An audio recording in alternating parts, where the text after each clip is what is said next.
आज हम मुंशी प्रेमचंद की बहुत चर्चित कहानी कफन पर कुछ चर्चा करेंगे। मुंशी प्रेमचंद की लगभग 300 से ज़्यादा कहानियाँ लिखी हैं, प्राप्त होती हैं, लेकिन अपने प्रकाशन के इतने वर्षों बाद भी कफन नामक कहानी पर जितनी चर्चा हुई है वो उतनी चर्चा उनकी और किसी कहानी पर नहीं हुई।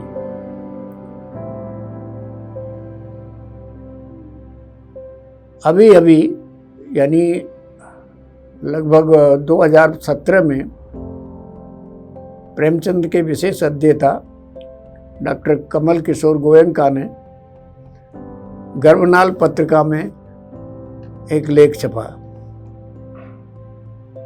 कफन मृत्यु की नहीं जीवन की कहानी है।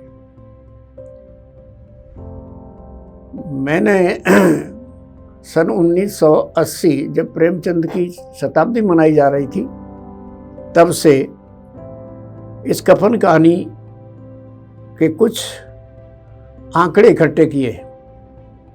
उन आंकड़ों को यहाँ प्रस्तुत करना कोई विशेष महत्व तो नहीं रखता है, लेकिन यहाँ मैं इतना ही कहना चाहता हूँ कि लगभग 40 पत्र पत्रिकाओं में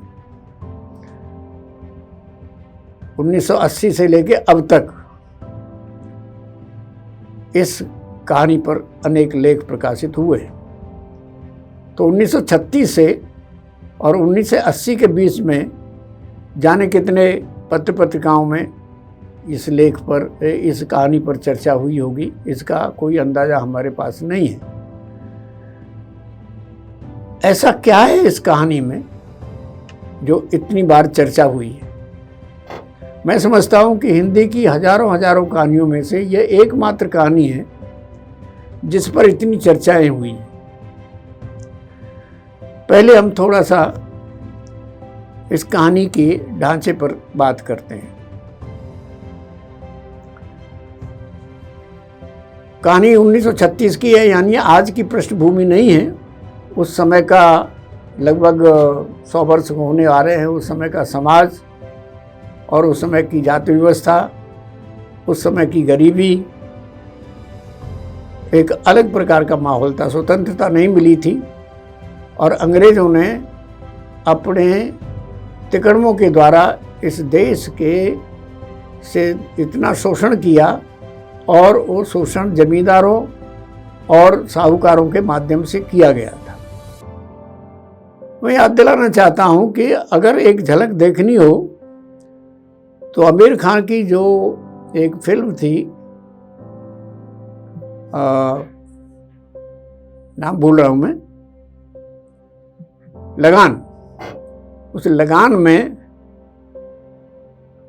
एक राजा है और उस राजा की भाव भंगिमा यह कहती है कि वो बेचारा राजा है और किस प्रकार अंग्रेजों ने इस देश के राजाओं को, जमींदारों को और किसानों को तो बहुत ही बुरी स्थिति में पहुंचा दिया था।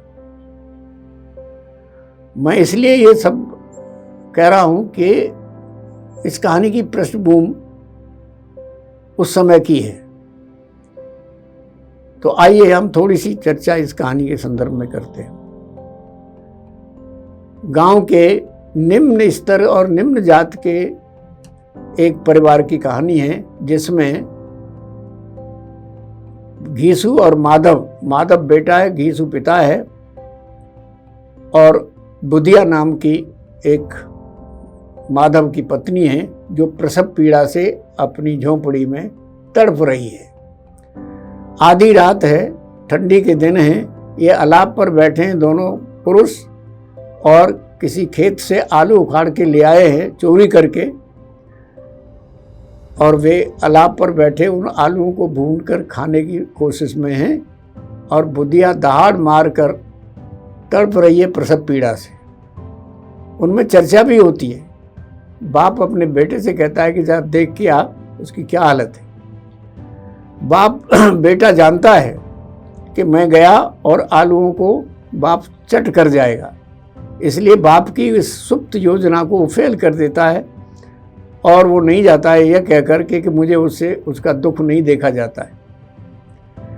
बुधिया तड़प करके वहीं ठंडी हो जाती है और ये दोनों आलू खा करके वहीं राख पर सो जाते हैं।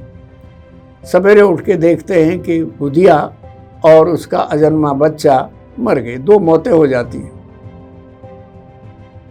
और ये अब उसके कफन काठी के लिए गांव में बाजार में घूमते हैं। पहले जमींदार के पास जाते हैं, जमींदार से झूठ बोलते हैं, रोते हैं, गिड़गिड़ाते हैं कि हमारे पास जो कुछ भी था वो बुधिया की दवा दारू में खर्च हो गया और उसके अब कफन काठी के लिए हमारे पास कुछ नहीं है, आपके सिवाय कोई नहीं है, आप कुछ पैसे दीजिए। जमींदार समझता है इनकी मक्कारी और झूठ फरेब को, लेकिन मौत का प्रसंग है इसलिए कुछ कहता नहीं और 2 रुपये भी फेंक देता है। देता नहीं, फेंक देता है घृणा से। उन 2 रुपयों को दिखाकर ये बाजार के अन्य साहूकारों और दुकानदारों से कुछ पैसे इकट्ठे करते हैं। कोई आना देता है, कोई 2 आना देता है और कुल मिलाकर के इनके पास 5 रुपये हो जाते हैं। इन 5 रुपयों को लेकर ये बाजार में जाते हैं और कफन लेना नहीं है लेकिन कफन देखने का बहाना करते हैं। अनेक कपड़ों की दुकान पर इनको कफन पसंद नहीं आता है, किसी का कपड़ा पतला है, किसी का मोटा है। कुल मिलाकर के संध्या समय तक ये कफन देखते हैं लेकिन इनको कोई कफन पसंद नहीं आता है। और किसी अज्ञात प्रेरणा से, जैसे अंतः सूत्र में ये एक दूसरे को महसूस कर रहे हों, मधुशाला में चले जाते हैं, शराब पीते हैं, पूड़ियाँ खाते हैं और नशे में कुछ चर्चाएं करते हैं, अपनी संवेदनाएं भी प्रकट करते हैं। कहते हैं कि जीते जी तो वह हमें मजदूरी करके हमारा दोजक भरती थी, यानी पेट किसी तरीके से भर देती थी, और मरने के बाद में इतनी अच्छी दावत दे गई, शायद वह स्वर्ग में जाएगी। और इस पर वो चर्चा करते हैं और नशे में वहीं गिर पड़ते हैं, सो जाते हैं। ये कथा का ढांचा है। अब इस कथा के ढांचे में हमें जो दिखाई देता है वो ये है कि कथा के पहले भाग में ये दोनों आलसी हैं, निकम्बे हैं, कामचोर हैं और चोर भी हैं। पेट भरने के लिए ये दूसरों के खेतों से ईख उखाड़ लाते हैं, आलू उखाड़ लाते हैं या ऐसी ही कोई चीज़ ले आते हैं और अपना पेट भर लेते हैं। और ये इतने अमानवीय हैं कि संवेदनहीन हो गए हैं। बुधिया तड़प रही है लेकिन इनके मन में उसके प्रति कोई विशेष सहानुभूति नहीं है। और जब वो मर जाती है तो उस कफन के मांगे हुए पैसों से ये शराब पीते हैं, पूड़ियाँ खाते हैं, नाचते हैं, खाते हैं। जब पेट भर जाता है तो इनकी संवेदना जागृत होती है और बुधिया के प्रति ये एक करुणा भरी भावना व्यक्त करते हैं कि कितनी अच्छी थी बेचारी, मर गई, शायद स्वर्ग में जाएगी। और इस तरीके से जब इनका पेट भर जाता है तो इनमें मानवीयता का गुण पैदा हो जाता है। और वो एक भिखारी जो इनकी तरफ देख रहा था, जब ये पूड़ियाँ खा रहे थे, मछलियाँ खा रहे, कलेजियाँ खा रहे थे, तब वो इनकी तरफ देख रहा था, मांग नहीं रहा था, लेकिन उसकी भूख को ये महसूस करते हैं और बची हुई पूड़ियाँ ये उस भिखारी को दे देते हैं। यहाँ कहना इतना ही है कि जब पेट भरा था तब इनमें मानवीय करुणा, संवेदनाएं पैदा होती हैं, सहानुभूति पैदा होती है।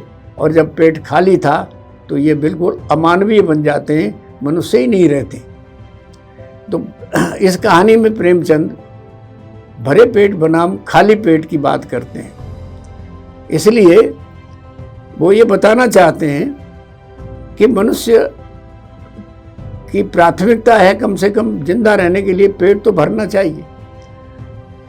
अप्रत्यक्ष रूप से यह संकेत करना चाहते हैं कि उस समय शोषण के रहते हुए मानव समाज इतना गिर गया था कि कुछ लोगों की हालत ये हो गई थी कि वे पेट ही रह गए थे और पेट के सिवाय कुछ सोच नहीं सकते थे। पशुवत उनका जीवन था।